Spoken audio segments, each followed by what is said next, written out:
Serikali ya Kenya imefanikiwa kuzuia muda utekelezaji wa adhabu ya kifo dhidi ya Margaret Nduta Macharia, raia wa Kenya aliyepatikana na hatia ya kusafirisha dawa za kulevya nchini Vietnam.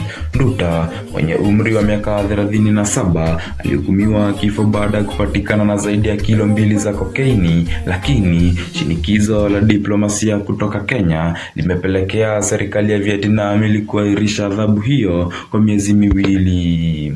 Kwa mujibu wa taarifa kutoka Wizara ya Mambo ya Nje ya Kenya, katibu mkuu wa wizara hiyo, Korir Sing'oei, alifanya mazungumzo na naibu waziri wa mambo ya nje wa Vietnam, Nguyen My Hang, ili kuomba msamaha wa Nduta na kutafuta njia mbadala ya adhabu. Mazungumzo haya yamemletea matumaini huku Vietnam ikiahirisha utekelezaji wa hukumu kwa sasa. Sing'oei alisema kuwa serikali inaendelea kufanya mazungumzo zaidi ili kuhakikisha maisha ya Nduta yanaokolewa.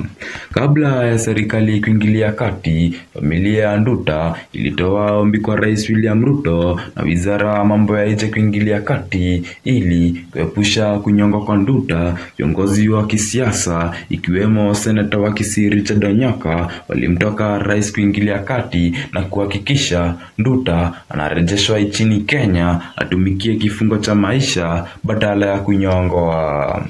Onyaka aliandika barua rasmi kwa Rais Ruto akisisitiza kuwa Kenya inapaswa kutumia njia za kidiplomasia na misingi ya kibinadamu ili kuokoa maisha ya raia wake.